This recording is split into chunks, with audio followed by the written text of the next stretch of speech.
we are live. Hello. Hello, hello, hello. Everybody. Hello. Welcome, welcome, welcome all. Put me to my Um, place. nice to be here. Hello, Spin. Hello, Spin. Hello, Spin. Hey, Spin. Nice to see you here. Welcome back, everybody, to the Composer Hangout podcast. Right. We're officially rebranding here. We still have the Pac-Man in the corner because why not? You know, we can always have Pac-Man in the corner. Right. But yeah. So Bobby, you mentioned that you would like to talk about I want to pianos. talk about pianos. Yeah, pianos. And when I say pianos, I mean keyboards, Keyboard. right? Yeah, Like sure, the, sure. the, the whole, this thing here, Yep, the black and white keys, I should say. Right. yep. Right. The black and white So keys. what is on your mind? By the way, hello Nick, hello Spin. And Hi, I'm everyone. sorry, but I just got to say, like, Jasmine, I hope you're out there because Oh, yeah. look at my Oh, yeah. spiffy new Yeah. haircut, you know? Right. Spiffy new haircut just for Jasmine. I hope she arrives. Right. All right, so what's on your mind, Bobby? So how did you started off as a drummer, Drummers. Yeah, right? drums. Okay. You started off on drums. I mean, When technically. Okay, so first of all, ask your question and then Well, okay. When did you first touch the black and white? okay. Great question. I was going to just tell you that before drums, I actually so you have to understand that, I was born in 1969 in the 1960s, man. So Right. that's on the, coming up on the tail end. This is like pre MTV. This is, people still listen to the radio. Cassette tapes weren't even around yet. So the idea of playing musical instruments was still a thing as I was growing up. Right. Jasmine, we were just talking about you. Look at my spiffy. Wait, Right. sorry, What do you think, Jasmine? we gotta go full screen for this. Oh, there you go. You got the full compliment. The hair I is even amazing. put the gel. I put the gel. Okay. So Jasmine, thinking of you. All right. I said last week, remember? I said maybe next week I'll have a spiffy haircut just for you. Well, there it is, all spiffy with a little, okay. And the hair is amazing. Thank you. Thank you. Thank you. Oh dear. Anyway, so okay, so this was a time where, yeah, people, I mean, there were records, and you would save your money, you would mow Right. lawns and cut grass, like to, do babysitting, whatever you had to do to earn enough money to like buy your favorite record. And people played musical instruments because people would actually still like sing songs on the piano, right? So my sister really wanted to learn how to play the piano. By the way, my sister Okay. is a medical doctor. Okay. Like Okay. she is a scientist. She's not an artist, but she went through this phase, right? She's And older than you? she's older. Yeah. 2.5 years Okay. older. And so one day I came home and there's like a piano right there. And there's my sister like playing chopsticks, right? Okay. And oh, Upright? by the way, maybe since we are talking about pianos tonight, perhaps I should open my template and at least have a piano sound ready Right. for those that don't know chopsticks. Like Oh, yeah. who knows chopsticks today? I mean, that's not even a thing anymore. It was Chopsticks. like, yeah, it was the thing. Anybody who even had like a adjacent period in their life to a piano knew chopsticks, Yeah. right? I don't even Like remember chopsticks, but I'll do my very best dun to. dun dun dun dun Yeah, dun no, dun no, dun no. I dun know. dun. I just don't know Okay. what keys it's No, which I keys tried does to it play start it on? Is it these a two few months here? ago. I couldn't remember it. No, no, no. Is it just the black? I Are I they, don't are they, remember, or maybe it okay. was. That's it.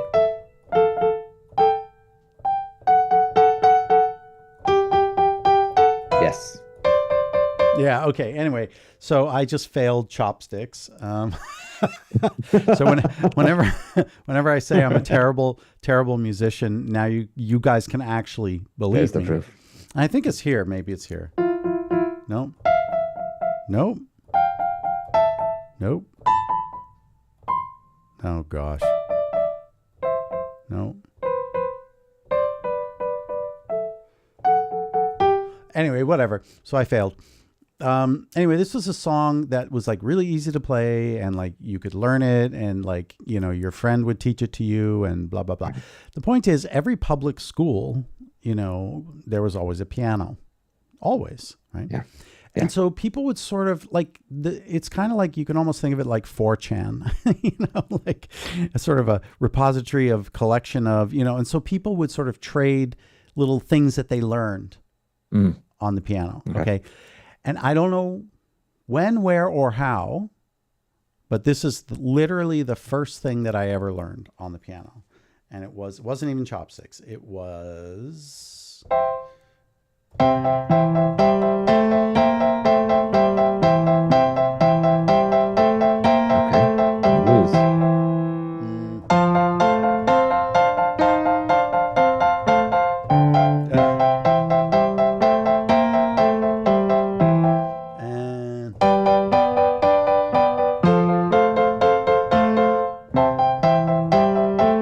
And so this, by the way, is what's called boogie woogie.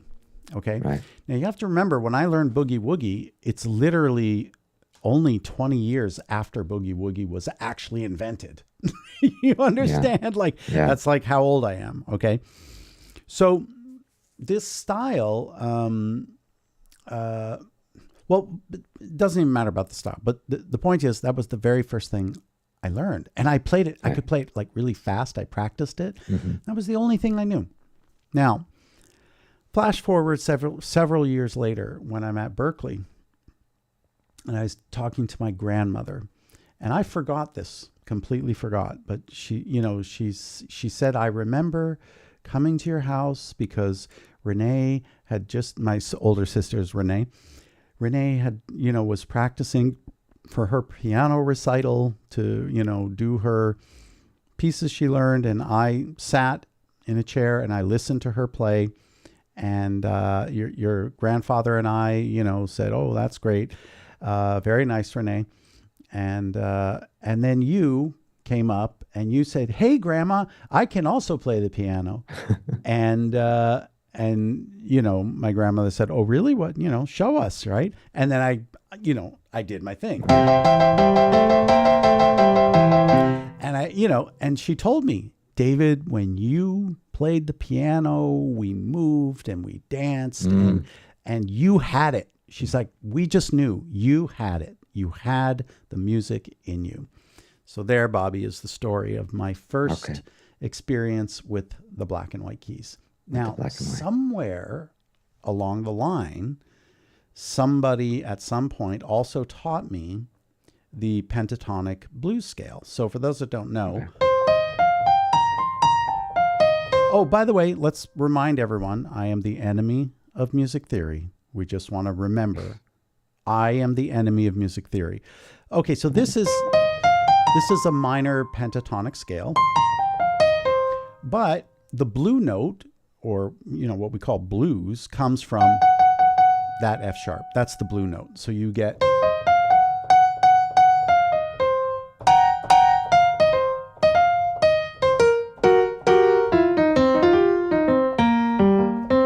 so somewhere along the line I learned this.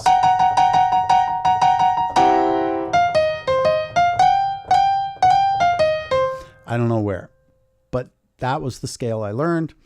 And wow, you're really fast on the cutting of the those good edits you just did there, Bobby. Bobby's fast.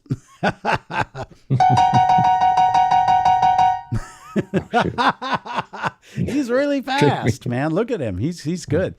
Anyway, so those were my first sort of two things that I learned, and I never forgot them, and they're still with me to this very day. Yeah. So, like when I have to do blues, it's funny because I being called the enemy of music theory, one of the insults that was hurled at me was that, I can only compose in the key of C and the key of G, or, because those are the easiest ones. And, and I thought about, I think it was Cole Porter, if I'm not mistaken, who's considered one of the greatest songwriters of all time. He could literally only play an F sharp. It's the only key he could write in. And so he had a piano that he could just pull a crank and it would just change into the key of the singer.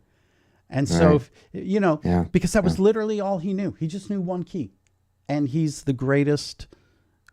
I think it was Cole Porter. Maybe somebody Google that for me. I think it was Cole Porter who had this player piano, or was it Irving Berlin? It's one of those two. The I know two, Irving Berlin couldn't read music. yeah. And I know Let's just he was let's do a quick little. I think it was Cole Porter. I think it was F sharp. He could only play in.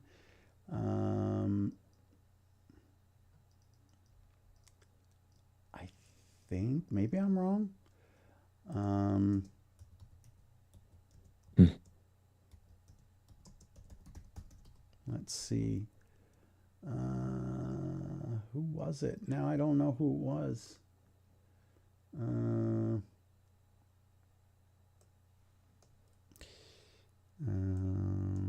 let's see.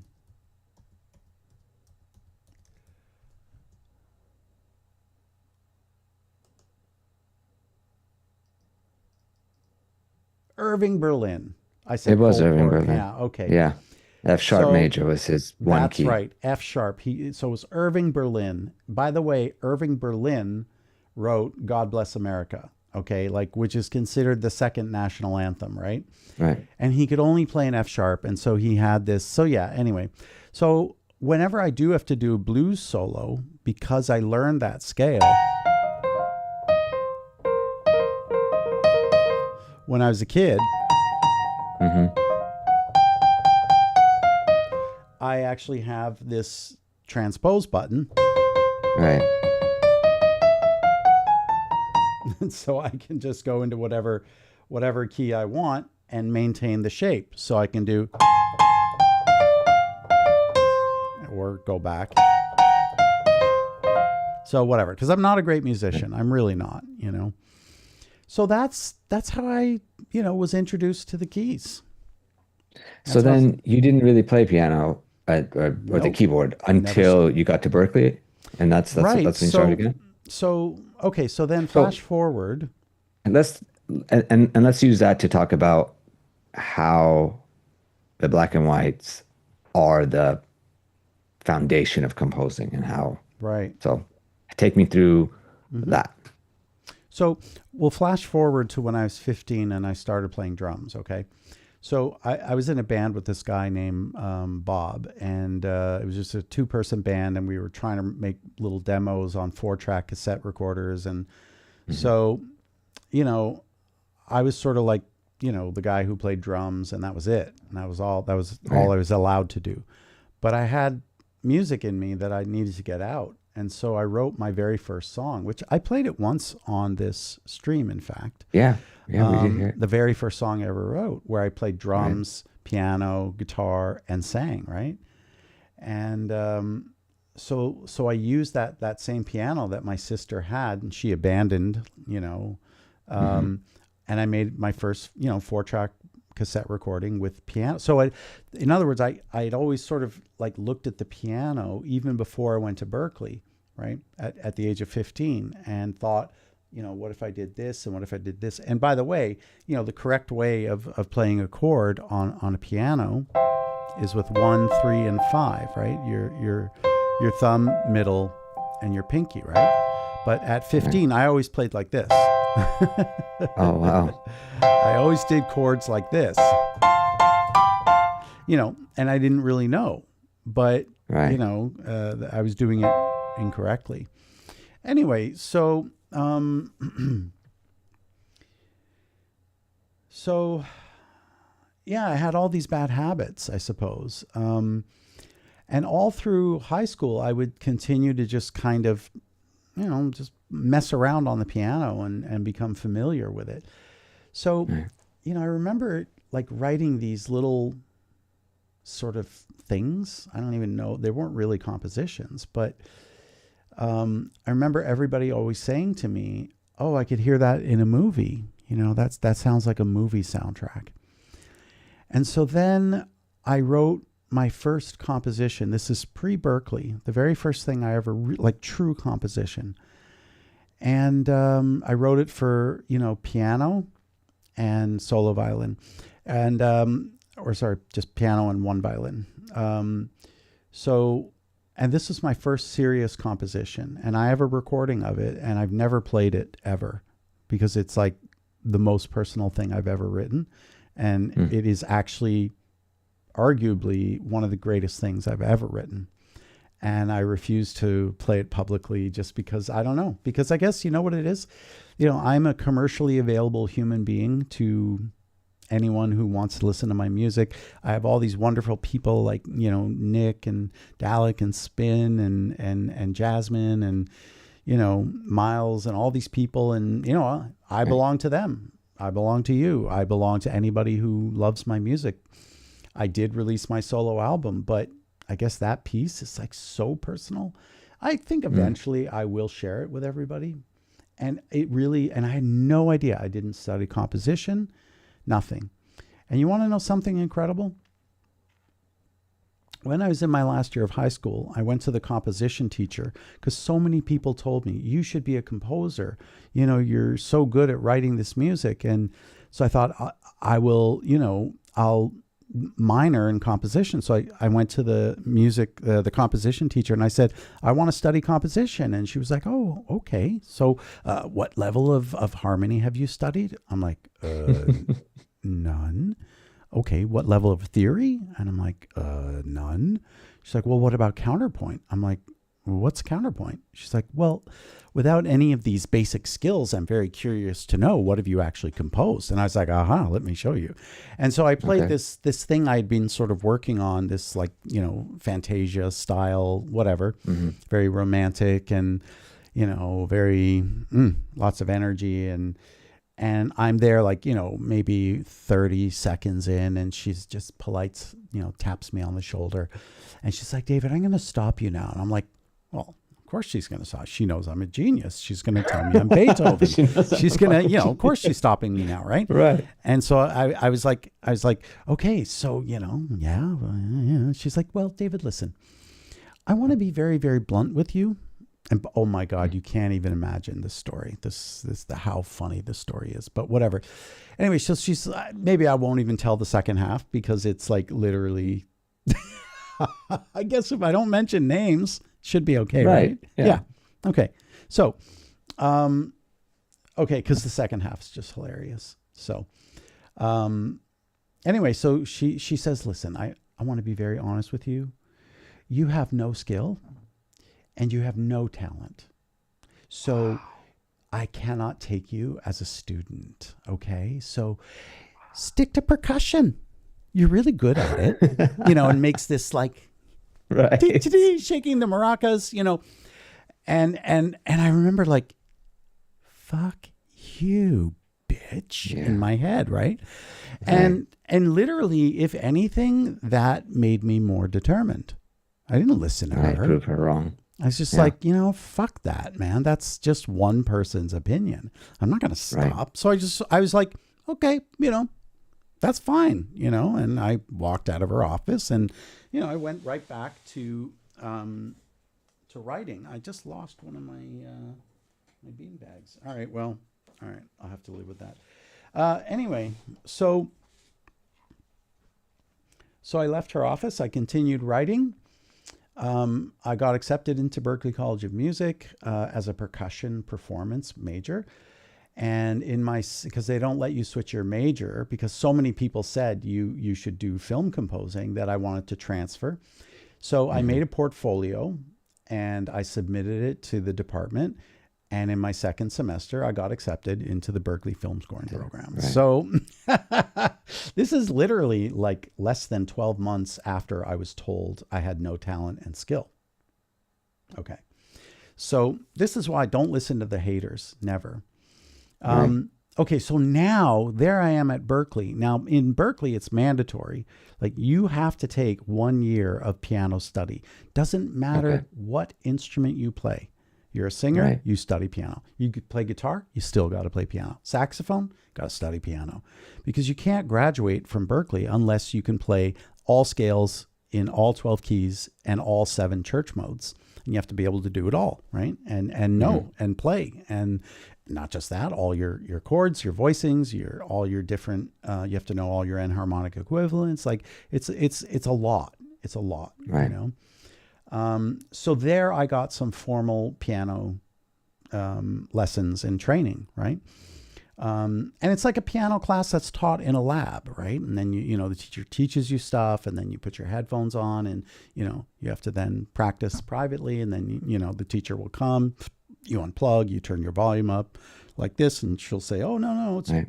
you know do this and then that and blah blah blah," and make sure to you know thumb goes under after your first 3 notes and opposite on the other hand, you know, because you have to be able to play scales with both hands and you know switch your fingers in the correct positions, and you know all of this shit I forgot.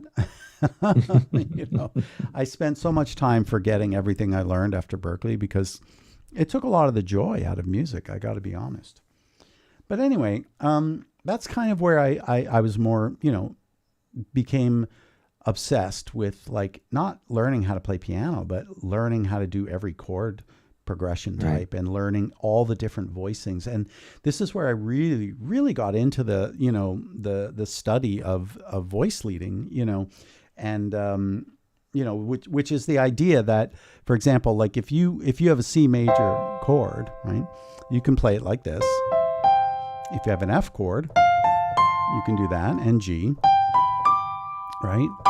So you can do, which is the worst way to do a C, F, and G chord. And a better way to do it would be to take the voicings, instead of 1, 3, and 5 like this, you take your 3 and you make it a 10, right? So instead of, you get, right? So this is the best way. And then to go to F, right? And then to go to the G, right? And then you could then slide down to A minor, you know, and so on. Anyway, you know, so I got really into this idea of voice leading and you know, finding the best sort of voicings and then I started getting in, you know, same theory and idea, but you know, with 7 chords and then like adding 9s and all kinds of stuff. So it was those 4 years at Berklee that really just, I mean, it's like they battle test you, man. Like you become a hardened, battle tested composer because you got to know it all. You got to do it all. You got to be able to prove it all, show it all, with no faking, man. There's no fake until you make it at Berklee. That shit does not exist. Okay. Right. And, you know, I'm very proud because it's very, very fucking hard to win awards at Berklee. And I won 2, you know, including the Soren Christensen Achievement Award for film scoring, you know, it's a big fucking deal at Berklee. You know, it's not a small achievement. So I graduated magna cum laude. So I literally like worked. My work ethic was like unshakable, unstoppable. I became friends with the security guard at the library because I was always the last guy to leave. Because remember, there's no internet, kids, right? No internet, right? So you have to study, you have to make photocopies, you have to, you know, and that was like a reference library. You couldn't check out a book, right? So I got to know the security guard. His name was O'Neill. He was a wonderful Jamaican guy, and he was so cool. And we became very good friends, and you know, he'd always be like, you know, which meant I'm going to do my rounds, you know, and so you got to like hide, and you have to sort of go here. And he said, you can't go past this specific spot or you'll get seen and I'll fucking get fired. And I'm like, dude, thank you for this, right? Because I'd like stay in the library till like 3, 4 fucking o'clock in the morning because I was a good guy. I was a nice guy.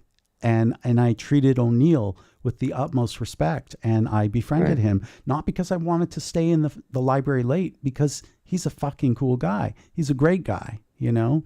And we had a genuine friendship, man. And, you know, we would go out sometimes and, you know, have a meal together. I'd, you know, buy him a beer to thank him and, you know. So, but that's where it happened for me, you know, was at Berklee, because you cannot fake it. There's no faking at Berklee. You know, you either can do it or you can't do it.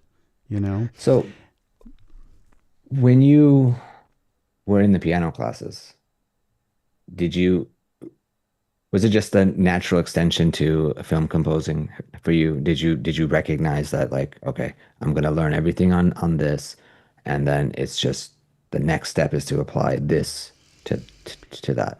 Right. I think, look, the purposes of the piano class were very specific, and it was to teach you how to play what's called arranger's piano. Arranger's piano is a very specific study or teaching method, which is basically Okay. enough piano so that you can arrange, right? So, in other words, Okay. enough piano so that what ranges, that that's the E on a electric bass, and that's the Right. low C extension on Cello. an orchestral double bass, and that's your cello, and Right. that's your violin. So like it was enough to know, sort of like the basics of how to do arranging, right? So you can visualize the whole orchestra on your keyboard, and not Right. just that, know, where,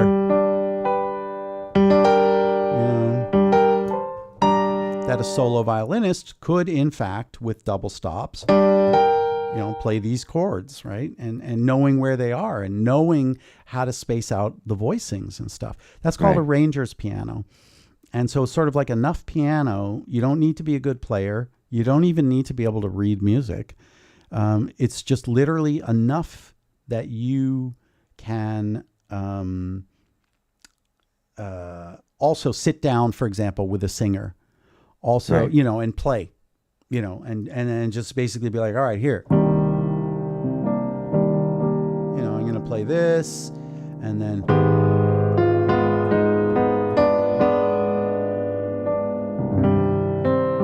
I guess I should do that.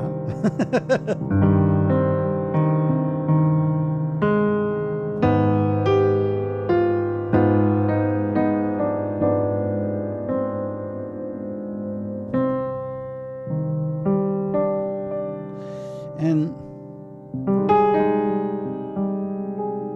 create emotion. And it's Right. connected to composing, right? So learning arranger's piano, not only can you work with people, and you can bring in your friend who's a cellist, and then you can play things and say, oh, can you do that, can you play that back, is that achievable to play? And it's Right. enough piano to kind of begin those conversations with other players, with singers. It's enough piano that you can be a music producer, an orchestrator, an arranger, and a composer. So you don't need to be look, man, Gustav Mahler didn't play any instrument, right? Neither did Wagner, Richard Wagner. Yeah. They didn't play any instruments, nothing. Right. So, but they could noodle around enough on the piano that they could be composers, right? Yeah. So that's kind of the piano that I studied when I was at Berkeley, was, just this idea of the arranger's piano. That's all. Right. So, but you had to know like all your scales, all your modes, all 12 keys, right? You had to know them all, right? Now, if you ask me today, like, can you immediately play whatever, I don't know, we use Irving Berlin's F sharp Lydian, can you do it right away? Like, let's see.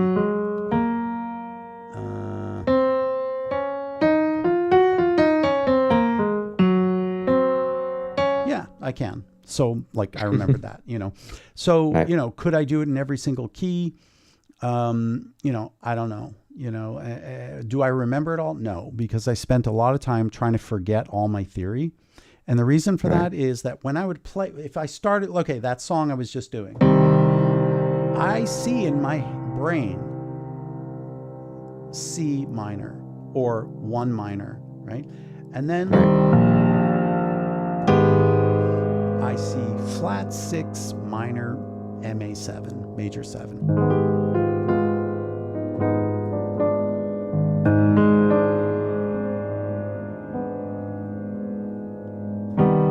And I see another minor major 7. but I don't consider it one because it's not structural, because that's going to resolve back to that. So it's sort of like this game, this mental game that goes on in my own head. And I hated that game. I hated that game. So I really tried to just kind of ignore and forget and not think about the rules anymore. Spent a lot of time just kind of like sort of not studying it anymore and getting it out of my head. And because I sort of found that to be an obstacle. Like, how can I just sort of be free again with writing and composing, and how can I stop seeing these, and then, like, I remember just, I was working on Heroes Over Europe, and for some reason, I never really wrote much in F minor.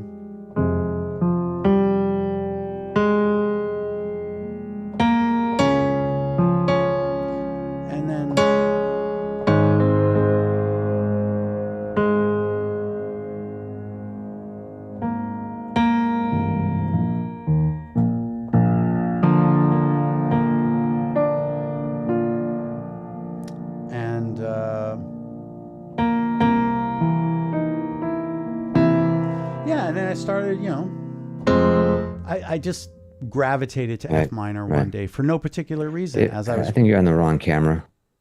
Am I? Yeah, I think so. I don't think the stream has. Oh, is that that's the right one? Okay. Yeah, that makes it easier to clip later. I think. Look at Apple doing its thing. I didn't even do anything, and is giving a thumbs up already. All right. I guess it just liked my F minor. I guess it did. It did. So for no particular reason, I just sort of gravitated to F minor one day, and I don't know why. I love G minor. My favorite. A lot because of Rachmaninoff. He wrote this piano trio in G minor that I really, really loved, and I listened to it very frequently. And so G minor became a key that I really, really liked. C minor, because Beethoven, right? It was his favorite key. And this is the Neapolitan 6 chord, the famous Neapolitan 6. So I just sort of learned all these different chords, and then how to adapt them into a jazz environment, and then how to arrange for, bring all that knowledge over to the string section. So, and the thing is, I always say I'm not a musician because I don't see myself as one. However, if push comes to shove and I need to play, I can do it.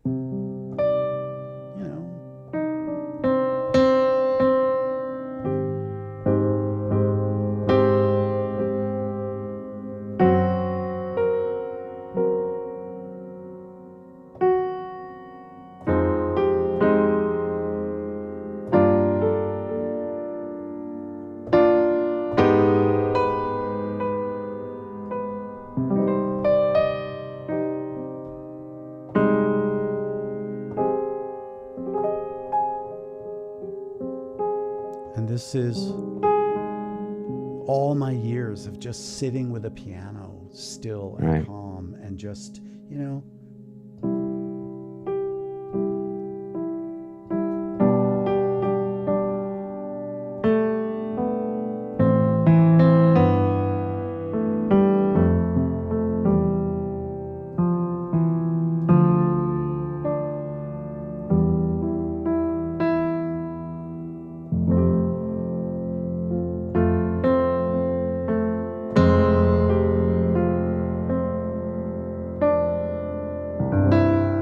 and you might look at that and be like, oh, well, that's really derivative because that sounds like, and it's like, I don't care. Oh, I don't care.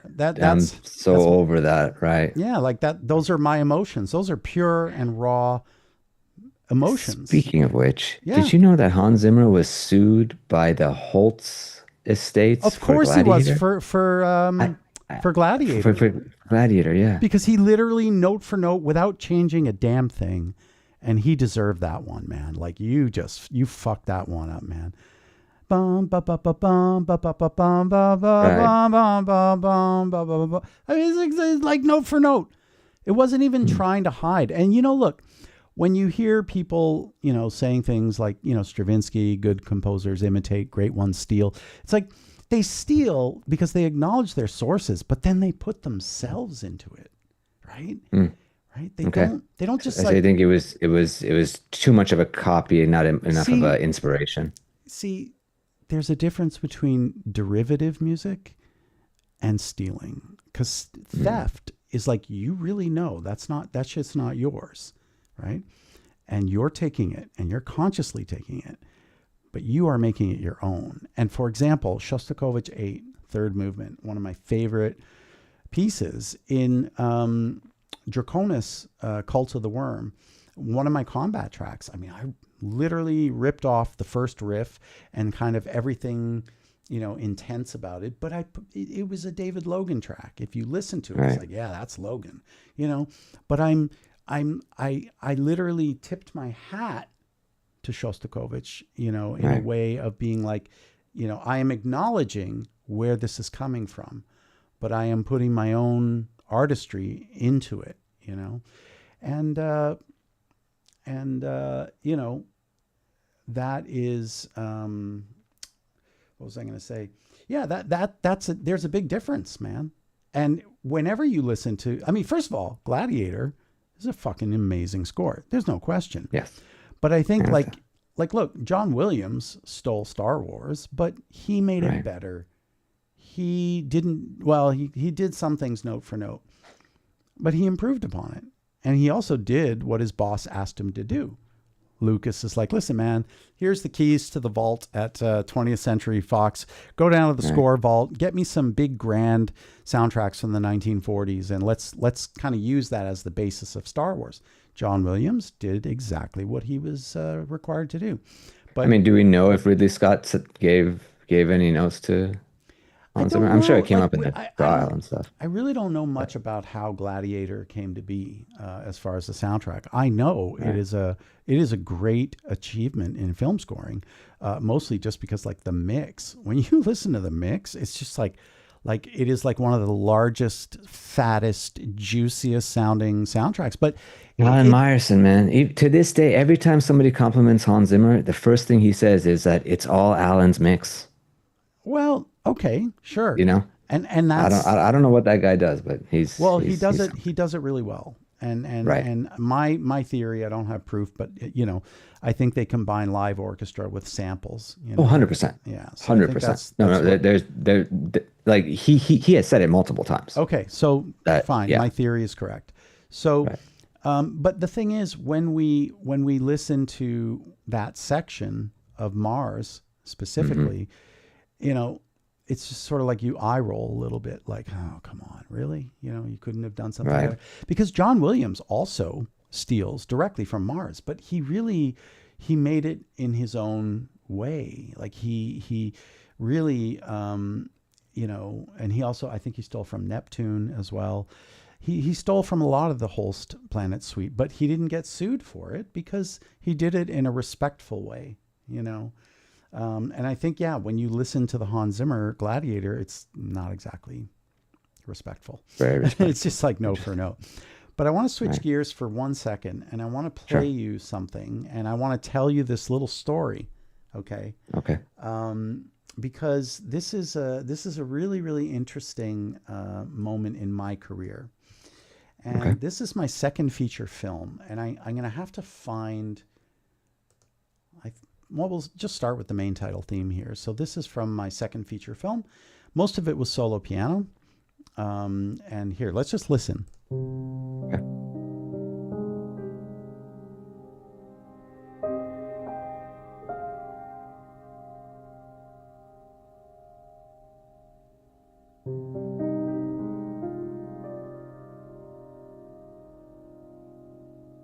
This is all live, Mhm. no edits.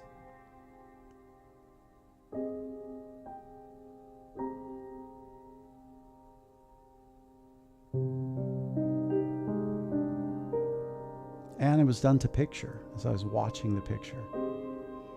Now, the pads I added later. Right.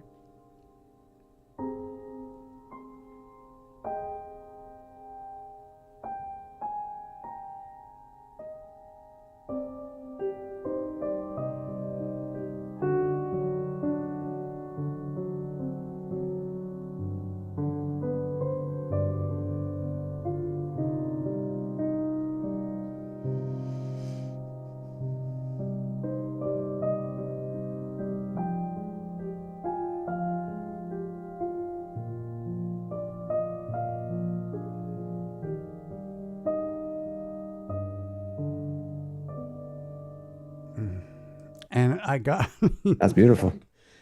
I That was honestly, beautiful. I cannot Yeah. believe that I actually fucking wrote that. Right. Okay. Like, I can't Yeah. believe it. Now, and I played it. Okay. So now the part where you really hear the theme, like the first part, you hear these improvisations and stuff. But the theme part, I had to record in 2 parts. So I did my right hand and then I did my left hand. Okay. Just to be fair there. Thank you guys. It is really one of the greatest themes I've ever written. Now, if you know the music of Bach, you will definitely hear some of the Bach style melodies, bum, bum, bum, bum, bum, but not as harmonies, bum, bum, bum, bum, bum, right? Very different style of harmony, you know. But there's a contour and a melodic shape that I'm taking from, you know, inspiration from Bach. But I don't have any particular one of his pieces in my mind as I'm composing. It's just sort of like, oh, this will be nice, you know. You know. Right. So now here's the funny part. So there's a keyboard player in Italy. His name is Davide Sambrota, and he tours with Alex Britti, who's like one of the biggest pop stars in Italy. He's a super, super amazing piano player. He came in first place Italian prize in film scoring. So he won this national competition, first place. Guy is an absolute genius. And I've hired him over the years when I need real piano players. And, you know, for the Pascal project and whatnot. And he's just like got the golden touch. He's one of the best piano players I've ever known in my life. He can do it all. He's amazing. Okay. Now, if you know the USC film scoring, the master's program, right? Yes. Right. They don't do scholarships. Okay. You cannot get a scholarship. Well, guess who got a fucking full scholarship there? Davide Sambrota. He got an actual to where you cannot get a scholarship. That's how much they wanted him as a student. Yeah, he's there. He's now in LA. Actually, I should introduce you guys. Why does Apple keep putting a thing over my head? I don't know. Anyway. I don't know. All right. So I mean, I think it's the haircut. It thinks my haircut is like, I think that's what's going on. Jasmine, it's your fault. It's your fault, Jasmine. Right. So Davide Sambrota is one of the most talented people I've ever worked with and had the honor of working with. And you'll hear his name. Like, give it 5 years, you are going to hear his name. You're going to hear he's going to be doing.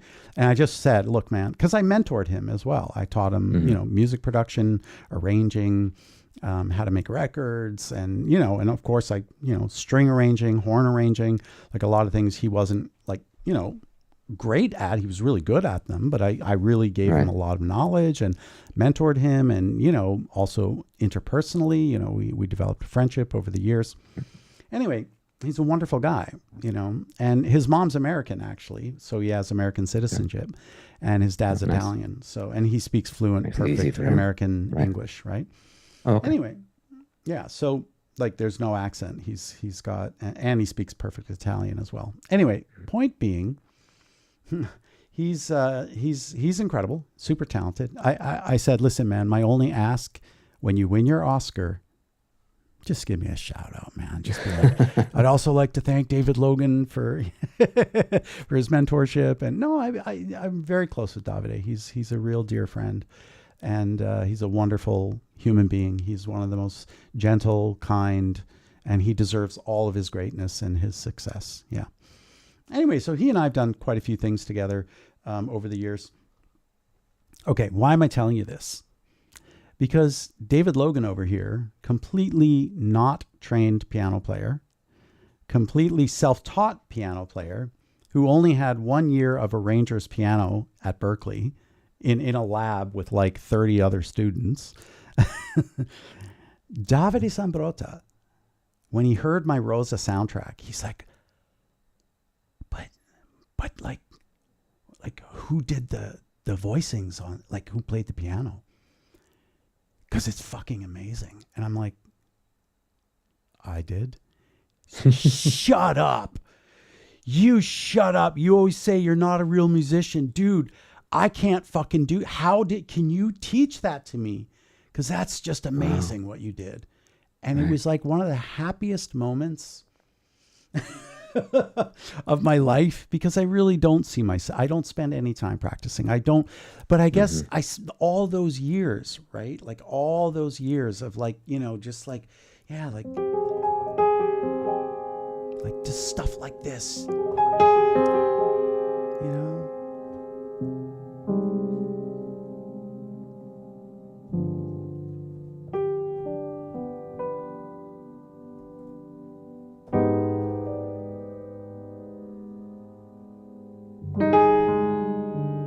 Whatever it is, and I just spent all this time, like just kind of, working things out.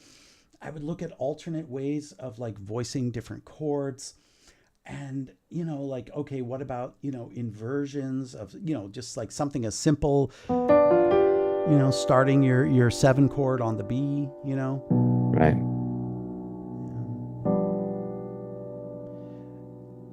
Like all these things that I just spent years working on and carefully working out. And then I just sat there watching, this film that I was scoring. And the Right. crazy part is the director was sitting right beside me, and she was just, motionless, listening. A great director who basically waited and listened. And when I was done, I'd say, let's play it back. And she refrained from saying, she wasn't like, oh, no, it can't be, just listened to everything I did. And then when I was done, we'd watch the scene.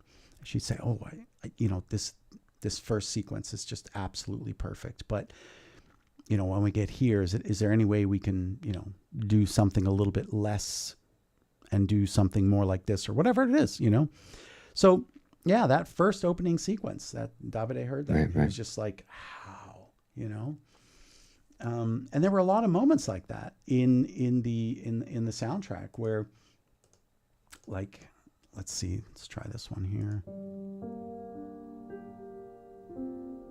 Yeah, this is another, actually, oh yeah, this one is, wait, I gotta just bring this over here.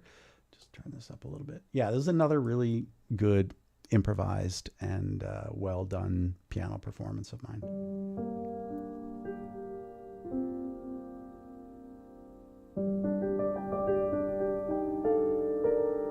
Don't know where these came from. They just came out. Added the pads after.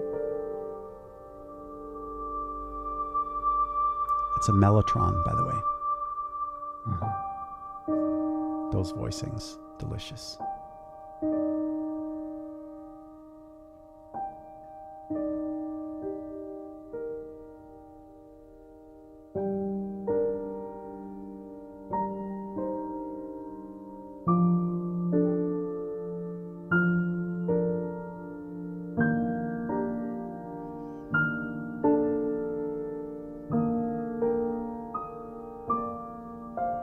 Just came. Now, just to be clear, yeah, like that whole first part was improvised, but then when it sort of goes into the theme where you kind of hear like a waltz almost, that was Mhm. very carefully worked out previously. So I can't even tell you how many themes I had to write for the different characters in the movie Right. before they got accepted by the director. Like there were just literally hundreds and hundreds of tracks. Hours of music was written Wow. for this to just kind of get it down to that final point. And so Right. before the theme could be, presented at the particular part of the film, because by the way, this is a film about an older couple whose younger daughter dies in a boating accident. And so it's a very powerful story of Heavy. loss and how, Yeah. the wife can't let go of the daughter's death and the husband is trying to let go and move on with life. And it causes them to get a divorce. They decide to separate, and then there's a happy ending because they decide to stay together, and it's a beautiful thing. And coming up with the theme for the couple, so-called love theme, was really fucking difficult because it had to have that bittersweet kind of Right. feeling. But they also it was also about sexual discovery of the older woman, kind of getting back in touch with her own sexuality again. So it had to have a little bit of this erotic touch to it. And that was the first thing you heard, by the way. That was that first theme. This sort of innocent waltz is for the dead daughter. That's her theme, actually, right? So these themes like really took forever to come up with, but once they were established and accepted by the director, then I was able to go to work and score a picture. But nothing could be Right. written to picture until the themes were solid and accepted, you know? Right. And the funniest thing is, no, I don't want to talk about it. So sorry. There's a small, remember the piece I said I would never play? A Right. small part of that actually made it into this film. Quite Okay. naturally, in fact, quite naturally. Without me, it just sort of came out in one of my improvisations, and the director was like, "Oh, no, stop, wait, no, what you just did. Play it again, play it again." I'm like, "Oh, that's nothing. You don't want to hear that." Yeah. She's like, "No, that's it. That's the soul of the film. That is the whole soul of the film." So how am I going to say no at that point? Right. So there is a part of Yeah. that in there. You haven't heard it yet, but I suppose, shit. I'll play you the film score version of it. How's that? Let's see. Oh, and then we got to hear the finale waltz. I mean, that is so lovely. So- Let's see. All right, there's the main theme. That's the love theme. And this is what was called the life theme, the theme of life.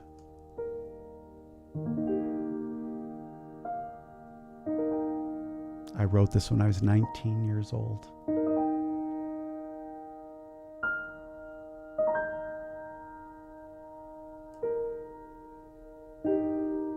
Teenager when I wrote this, and it's so simple, but that's what made it.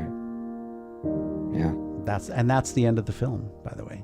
You know, it ends that way on this thing that I could cry, honestly. Like, I wrote that when I was a child, 19-year-old child, man, just not knowing anything about anything, after being told that I had no skill or talent by a composition teacher. Well, oh man, I never even told you the second half of the story. No, we didn't hear I that. don't even know if I want to tell it, honestly. Like, it's yeah. I was 19 when I wrote the very ending of this film. All right, fuck it, guys. You want to know what? Fuck it. I will play you just the end of the original recording Okay. of that piece that I wrote. Because I love you guys. I love you all, everybody here. So I am going to share with you just the very end of that piece. And this is literally the cassette recording live. Okay? And we'll just...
Very nice. And then that became...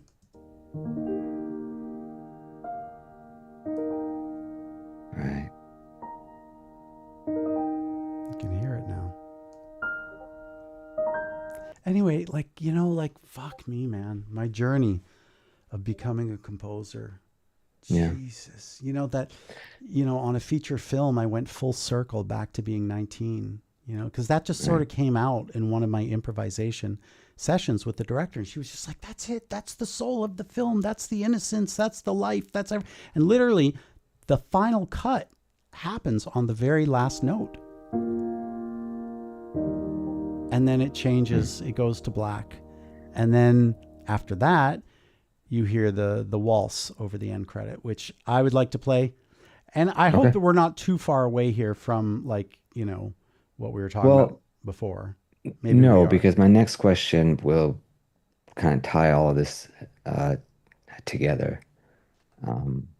I go ahead and ask it, you play it, and then you can answer it. Where is the piano's place in the music?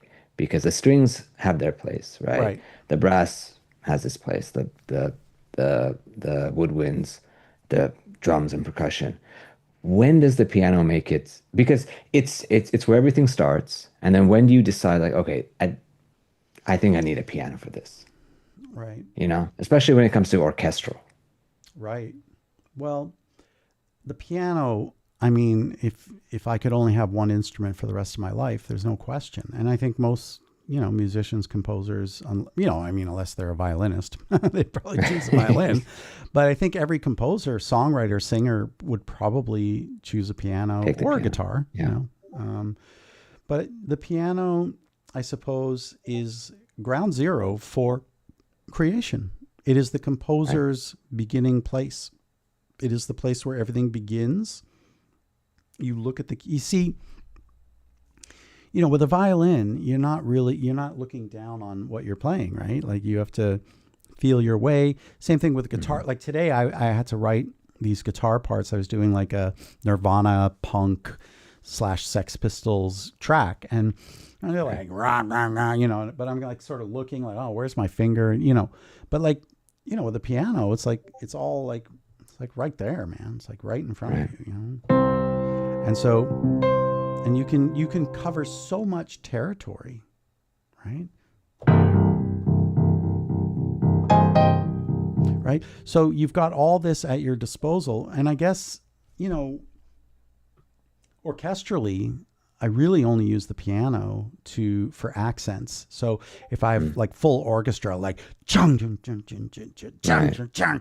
know, every one of those heavy accents will have a boom, you know, big octave, low piano, crunching down, giving a metallic hit with the timpani and the, you know, the double basses, you know, just all together, and you just get a fat. That's the only time I really use it in orchestral writing. That's it. Unless I have to do, you know, I mean, there's some maybe small examples where I use it orchestrally, but so really, does the piano then become relegated to the solo or the like? It's either a piano piece, or the piano is really kind of an accent. Yeah, I mean, that's such a good question. Part of the answer is in this track, by the way. Right. That's why I was asking. You will literally find part of this answer here in this waltz that I wrote, which is also, it uses the main theme, that erotic / romantic and hopeful melody that I wrote at the beginning. But I guess the answer to the question is that, yeah, the piano will, like, for example, I've never done a jazz track without one. It's just, have never done it, you know? Whereas I've done tons of rock without piano, but sometimes rock gets piano. Sometimes rock gets organ. Sometimes a client will specifically request, I want a full orchestra with piano, you know? And then you kind of have to do it. I don't get that. I don't think I've ever gotten that, actually. But, you know, when I did this waltz, well, here, let's listen to the waltz, and then we'll come back. Yes. All right. So this is, I'll shut up and play it. Let's just enjoy. Here we go. Oh, sorry. It's like half and half between live and samples. And you all get to play the game. Oh, I think that's real. Oh, no, I think that's a sample. Here we go. Let's have fun.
so for example, like in this end credit sequence, the director kind of wanted a whole story to be told. And so that moment where you sort of hear almost like a childlike innocence on the piano, that's what was being expressed. Yeah. Childlike innocence. It's actually meant to represent the old couple as they fell in love when they were young, right? That's what that Right. was trying to represent, the childish, innocent love that brought them together in the first place. So it's all very well thought out. And so the piano needed to be there. Right. The melody between the violin and the cello, that is the dialogue and the dance. You know, the whole movie starts off with like a shadow dancing on the wall, which is meant to be sort of a dance of life, and meant Hmm. to be the sort of push and pull between the couple. They're sort of dancing back and forth. Do we stay together? Should we get a divorce? Why can't you let go of her? Why do you keep holding on to her? Why do you let her go so quickly? So it's like a dance, right? Right. And Right. so everything has a meaning, in this end waltz. It's the final moment where everything is sort of, tied together after the meaning of life thing that I Hmm. wrote when I was 19. So, Bobby, the answer is that the piano in film scoring. I mean that's like one of the stars. I mean that goes back Right. to the silent era of film, right? Yeah. Where there was no sound at all, and the piano player was the only sound you heard in film, right? Yeah. So that goes like way back. So yeah, I guess the piano, yeah, it is ground zero, man. It is ground zero. It is where it all begins. Um, and it is the way that a composer builds dialogue with whatever media that they are writing for. So when I Yeah. did Pac-Man World 2, that began on piano. It all began Right. with simple Right. notes on the piano. I wasn't even thinking chords, just, like, oh, that's got a good little thing to it. And then after,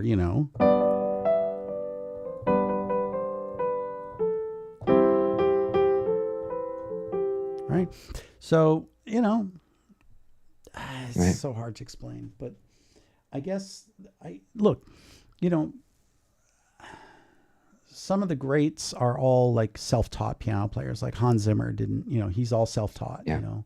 and he is one of the greats, by the way. I think when he did Gladiator, he was younger and not as experienced and probably wanted to play it safe. And, oh, well, John Williams stole from the planets. So can I, but didn't quite have the sort of, I guess, acumen. Is that the right word? Or Okay. experience, that John Williams, John Williams is a fucking ninja master, right?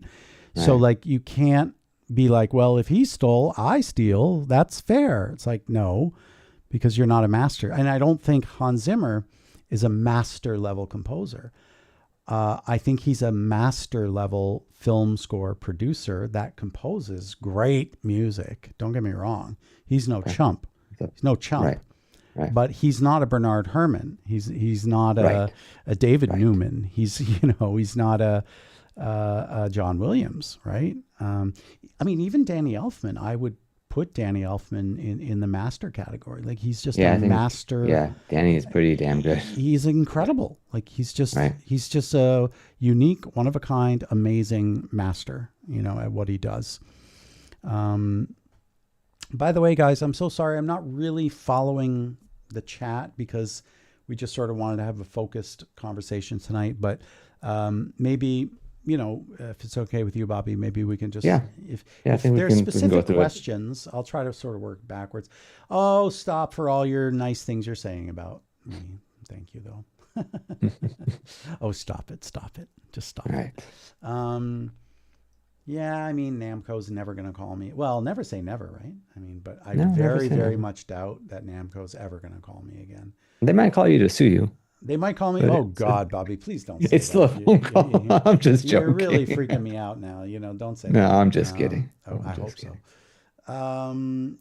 Yeah, I made 20-year-old orchestral sounds believable for Pac-Man. I mean, I did the best I could with what I had. I mean, I think And that is part of knowing the range, right? Like when you play something on the piano to know, like, okay, this will go for the cellos, this will go for the violins, Right. the brass, and understanding that, I think, Hmm. as an arranger, learning arranger's piano. Yeah, yeah, yeah. Well, Right. that's one of the reasons why you want to learn at least the basics so Right. you can do arranger's piano. I think they're asking when was the score of by the way, the film is called Rosa, and Oh, I think it was yeah. I did that in no 17 maybe 2017 2018 when it came out. So Okay. yeah, and then I It's available used to stream. It's you can on stream it. Apple Music, YouTube, Okay, so yeah, that you can listen to the soundtrack. It's everywhere anywhere. on Right. Spotify and Apple Music. The film, I'm not so sure where you would go to see it. If you want to see the film, it's an Italian film, but you can find the version that has English subtitles. Thank you guys all for your very kind comments about my work. I appreciate that. Don't see any other sort of major questions in here. Jasmine, thank you. I Yeah. mean, thank you everybody for all these beautiful things that you're saying. It's really nice. Look, yeah, I can say very safely that I do have music in me. Like it's very clear. It's very abundant. I can move people with what I do. I can actually move the soul, and that is, what made me eligible to be a film composer, and I think made me also successful in video games, right? Because when you're playing Pac-Man World 2, you need something to move your soul, even in Right. Pac-Land, right? So, if David A. Logan made a theme based on spin, I wonder what it would be like. Well, Dalek, ask Spin to make a theme, and maybe we'll try that out one day. There you Yeah, go. we could try that out. Yes, that's right, David. Persistence did persevere. It sure did. Um, so I don't know. I don't see any other major questions No, in here. I don't see any major questions. Any? Um, we can, yeah, I think we agreed that we would just kind of take it easy today. But Yeah, I'll yeah, ask yeah. you one more question. Please. Upright, baby Ah, grand, right. grand, the Steinway Mm, Super D that's like, 20 feet long. mm, mm, mm. Where are their places? They each, there's so much sound that comes from the piano, right? Like the player piano, So the honky tonk. when I lived in Los Angeles, my little apartment on Hollywood Boulevard, actually was just south. It was called Lanewood. It's south of Hollywood, just north of Sunset, off La Brea. So I was like right in the heart of Hollywood. And once I was Okay. doing well, I had enough money to buy my dream piano, which was the Yamaha Disclavier. And for those that Okay. don't know what that is a MIDI player Right. piano. So you could literally hook it Yes. up to Logic and on your keyboard controller, play here, and instantly in real time, it would play the piano across the room with MIDI. And for me, that is a great, and it was an upright, but it sounded amazing. And with a little bit of, reverbs and trickery and EQ, you can make it sound like a grand. Will it replace a grand? No, of course not. But, I used to be able to hire keyboard players all over the world. They'd play it in MIDI, and then I'd just play it back with my mics on my piano. It was Right. amazing. It was amazing. Actually, Twisted Metal 4, specifically, I needed real.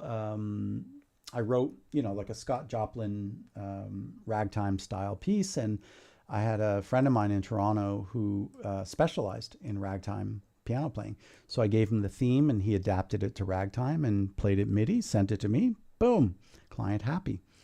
Um, so generally speaking, the upright piano is for the bar. You know, you can't put a baby grand in a bar. Right. So that's generally, and that's what, ragtime Right. players played. Yeah. Tin Pan Alley famously was called Tin Pan Alley because it was just, building after building filled with, upright pianos and everybody writing songs. And even Irving Berlin was on Tin Pan Alley writing in F sharp. And, you know, it was called Tin Pan Alley because when you walk down the street, it just sounded like a bunch of tin pans being banged together. Right. And that's how Tin Pan Alley got its name, by the way. Mm. It's a really interesting story. So yeah, the upright, also for studio work, but I think like all the big studios that I worked in LA, they always would have a grand, but not like the 9 foot, the concert grand, like the Steinway D. Yeah. That's for, orchestral, if you're going to play Brahms piano concerto, or Beethoven piano concerto, then you need the 9 foot, Steinway grand, or, the Bosendorfer or Bechstein. These are sort of like the three, royalty, the Bosendorfer, the Bechstein, and then the Steinway, right? And, of course, Yamaha. I mean, don't get me wrong, man. Yamaha is nothing to laugh at. Right. Like they're just as great as any other brand, and I love Yamaha pianos. I think they sound amazing. So Baby Grand is like for people who have really big size living room. Maybe they entertain. Maybe the daughter is like a prodigy, and so they got her the Baby Grand, and it just goes in the living room. And so the Baby Grand is definitely going to be a richer, fuller sound than an upright. So yeah, I mean they're different lengths basically. You have the Baby Grand, you have. But where do they take their place in the composer's world, in the producer's music world? Yeah, I mean they can be so different and so characteristic. Yeah, And listen, man. I can't. It's a disappointing answer, but I can't really speak to it. I would say that in John Williams' composition studio, there's probably a 9 foot concert grand, right? I imagine. Probably. Yeah. I'm going to have to assume. I'm assuming Hans Zimmer absolutely has a 9 foot, Steinway or Bechstein or whatever. And then probably in his home, he probably has like a Baby Grand somewhere, But for the composer, yeah, I mean, like, for me, I loved that piano, and it honestly broke my heart when I sold it. And I even brought it back from LA back to Toronto. And then I eventually sold it in Toronto because I was moving, and I just thought, oh, fuck, do I really, really want to hire piano movers this time? And, like at that time when I sold it, which I don't know, might have been around 2010, piano samples at that point were just stellar and amazing, and round robin was a thing now. And so, but in LA, like that was a serious competitive edge. There were no round robins back then. Right. Having a MIDI player piano where I can adjust the velocities and get round robins for days, like, please, man, that was a massive advantage. So there's a very good example where the Disclavier really gave me that edge over other composers. And I knew it. Also as a record producer, being able to do that and bring in a piano player who would play live on, and I was producing an artist at the time. Her name was Amy Franklin, amazing singer. Anyway, and I brought in Kamara Cambone, actually. He's a dear friend of mine from Berkeley. Youngest composer to ever win an Emmy, by the way. And he's a monster composer, and he's amazing. Anyway, we would collaborate. He would hire me for like percussion and orchestral arranging, and I would hire him for mostly piano. And anyway, he came, played a couple songs for Amy Franklin, and I remember Amy was just like later, like, I don't know, like it just doesn't seem like it's like exactly fitting the rest of the instrumentation, And I said, well, what if I just edit it a little bit? And she's like, well, but how do you do that? And I was like, well. And she was just like, looked like she saw aliens landing on a, UFO on Earth and little green men walking out. She was just like, because she's also an amazing piano player, but we needed somebody with a higher level of skill than either, because we went to Berkeley together, by the way, and so she plays piano much better than I do, but she's also arranger's piano. Yeah.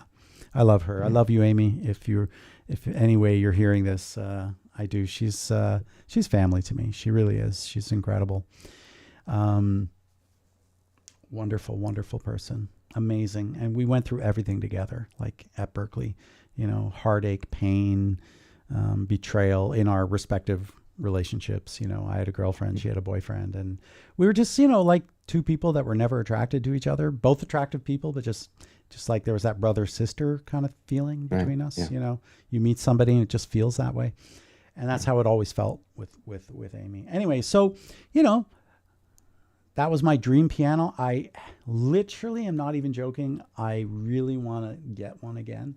And I was even looking online, but they're just so expensive now. Like they're just stupidly expensive to the point that I'm just like, no, I can't afford that. There's no way. So, as far as where it fits in your life, like, look, I think if anybody wants to learn how to play piano, arranger's piano, just go on Facebook Marketplace and just buy the shittiest, $500 real piano. You can learn on your MIDI controller, no problem, with your Hans Zimmer piano contact library, no problem, or Spitfire library. Because he has this insane, like 300 gigabyte piano sample, right?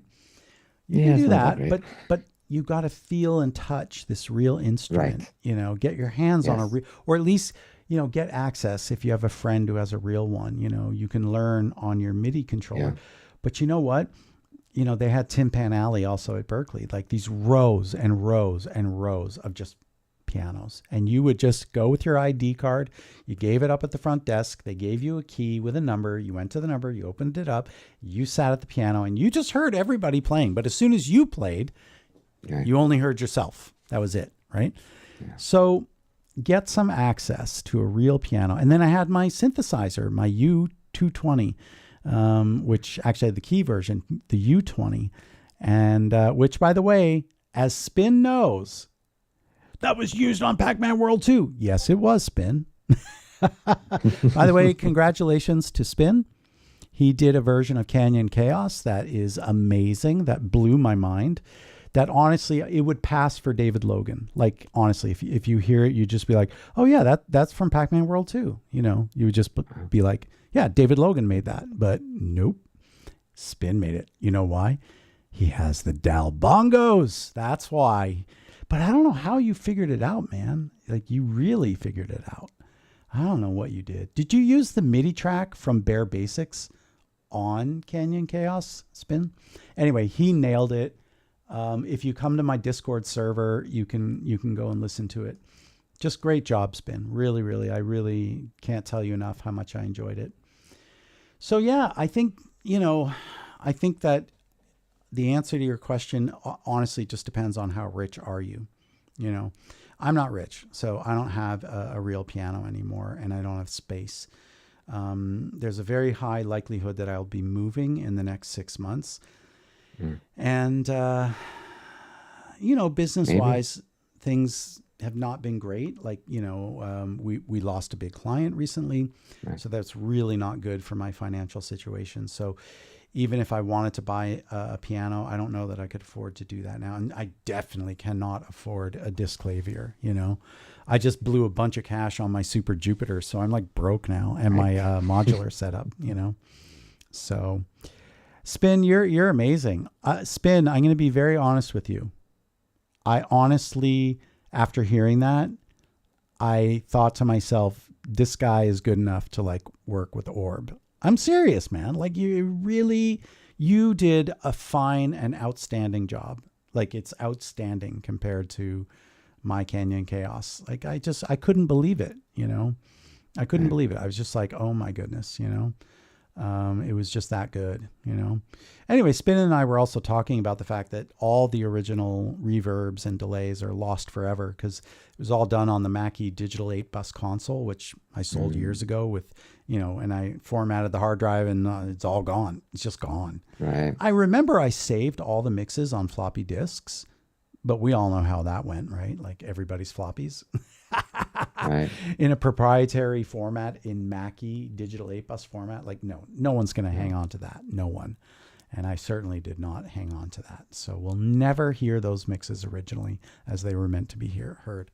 But, Bobby, I think that there's so many incredible resources now for learning arranger's piano, right? And there's so many tutorials like online where you can learn how to play piano.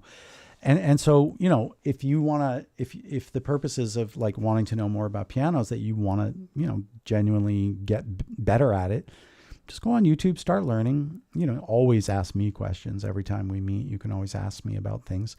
But yeah, the question of like, where do they all have their place? Well, the 9-foot concert grand, it's called a concert grand because it's, for live orchestral recordings. Right. You have a standard grand. And so a standard grand might be, maybe for like, if Miles Davis, might be playing, some jazz and stuff like that, you might have a grand. There's a very famous grand piano at Columbia Records, which was sampled by Cinesamples, and it's called Piano in Blue, right? Yes. It's a very famous Steinway. I think it's a Model D, just grand. I don't think it's a concert grand. Maybe it was. I don't know. I don't remember, honestly. But that's a legendary New York City Columbia Records, was used on Kinda Blue, which is like the greatest selling jazz album ever. Miles Davis, who was an absolute genius, by the way. So that might be, good use of your grand. And then, the baby grand is typically like, even a rich family, they're not going to have a grand in their living room. They're going to have a baby grand. So that might be, really good. Like, for example, especially if like there's like some gala event and, they want a live jazz piano player, they'll bring in a baby grand and, solo jazz pianist that might be a good place for that. And then the upright, there are studio quality uprights, which my Disclavier, that was a studio upright made by Yamaha. Fantastic. And so that's a perfect use. I had a, 1,000 square feet apartment in Hollywood. So, I couldn't, there's no way I could put a baby grand, and I couldn't afford a baby grand. And I wanted the Disclavier more than anything I could have ever, cause that was my edge, right? Cause there were even the famous Giga Studio 1 gigabyte piano sample, which was like the first, 1 gigabyte, it didn't have any round robins, that wasn't a thing yet. And piano samples sucked, I mean, I did the best with what I had, like everyone did.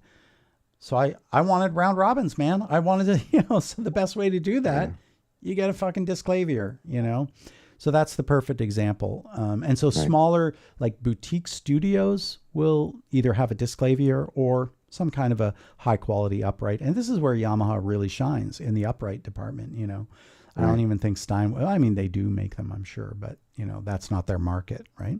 No. If they do, I think it's under the Boston brand. Say again? I think if Steinway does, I think it's under the Boston brand. I don't know. Honestly, I really don't know. But the point is, those are at least for me, the big 9-foot concert grand, that's for orchestral, like you're playing Brahms' First Piano Concerto. Right. The grand piano would be, even if, maybe even just like Glenn Gould, playing, the Goldberg variations might have been done on a grand piano. I'll ask you one more quick question. Glenn Gould, when you listen to his music, what is the humming? He you'll hear. He does, hummed. Right? He just hummed. And it annoyed the fuck out of a lot of people. And some people considered it blasphemy. But yeah, he would just hum while he's playing. And, and he didn't even sit on a piano bench. And he sat really low, like if you watch him play. Yeah. But he's considered one of the greatest geniuses of classical music, right? And Canadian. I got to be proud of my Canadian people. Okay. And so he will be a legend forever. And he hummed. So I don't like any of his recordings. I don't like listening to Glenn Gould at all. But, people will say he's a genius, I guess so, but I guess I don't see it. I don't understand the genius level of what he did.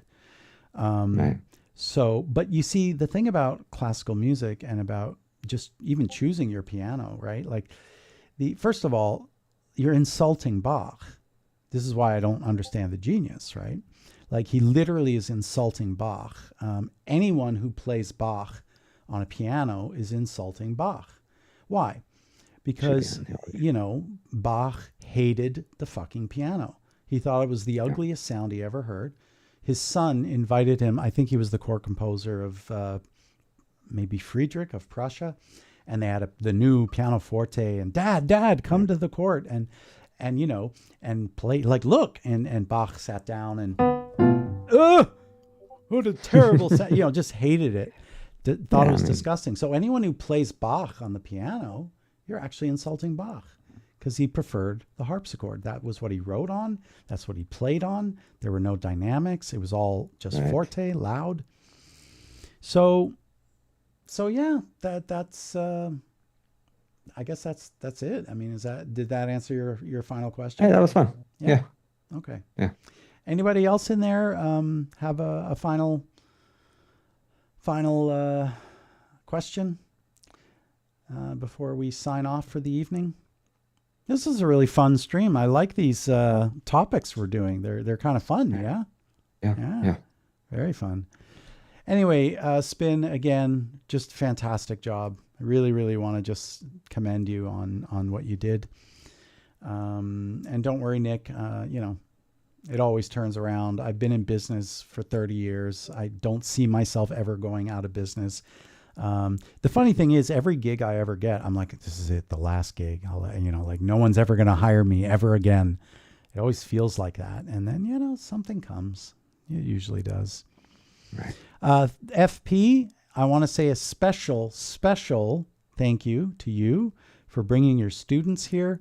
And I want to tell you guys, you are all so unbelievably fucking lucky to have FP as your teacher, because FP is awesome. He is a wonderful human being. He's got a wonderful heart. He's got a wonderful soul, and he is so talented. He plays trumpet like you've never, ever heard in your, the world has never seen. I can't really do the voice, but, I'm doing the hands and the like never, ever seen before. And he's my go-to guy. Like, I'll never hire another player. I was working with another guitar player I hire frequently, and he's like, oh man, I got it. If you want, my friend, he's an amazing trumpet player. And I'm just like, yeah, but I'm not interested. I got my guy in St. Louis. Yeah, man. So you guys are lucky to have FP. He's a wonderful human. He's super talented. He's a great composer. He's an amazing trumpet player, and he's a great friend. And I always appreciate him. So thank you for bringing your kids. And what I always say on this particular channel, whatever you do in your life, do it with love. Yeah. And Bobby is like, kind of like, we had a conversation about that, right? Didn't we talk about that? Yes. Last week. We did. Anyway. Last week. Yeah. It sounds a little bit like cheesy a little bit, but I really mean it, man. Like if you just put your heart into it, right. And don't get disheartened. Oh yes, of course, be authentic. Oh wait, I got to go to the other screen for the be authentic. That's right. So my two mottos: be authentic, and whatever you do in your life, do it with love. Because and you know what else? I gotta get another button that says don't listen to the haters. Because I was told I had no skill and no talent, and I shouldn't pursue composing. Stick to percussion. Oh dear. Anyway, so, all right. Well, anyway, I think we're going to wrap it up here. So if there's no other further questions, thank you guys all. And you're all amazing. And definitely. Yeah. Thank you. Miles, listen to me, man. Do not listen to the haters. You know why? There are only two kinds of people in life. Only. Those who will build you up and those that want to tear you down. Okay? The hater only wants to do one thing: tear you down. And like me, being labeled the enemy of music theory, that person who I'm protecting, I am protecting that person, by the way, by not saying their name. Right. They're a hater. right? Because they just want to tear me down. They want to make me look bad. They have called me the enemy of music theory, which I am certainly not. You cannot graduate magna cum laude from Berklee College of Music and be the enemy of music theory. It's just literally impossible. It's like, becoming a Cambridge Unless you were a fellow. sleeper cell. Well, I guess maybe. Planning long term. I don't know. Anyway, so just never listen to those haters. Like, you know what?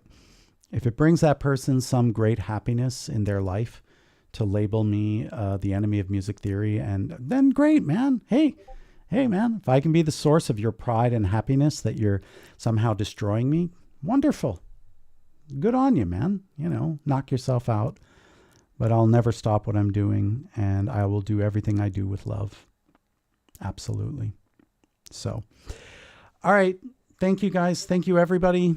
Thank you, Bobby, for being here. And thank you to all of FP's students, and to FP, and to Nick, and to Dalek, and to Miles, and to, Spin, and JT Scott was here, and Jasmine for digging my haircut.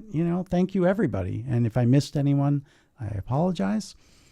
And yeah, we will see you guys on the next one. Yes.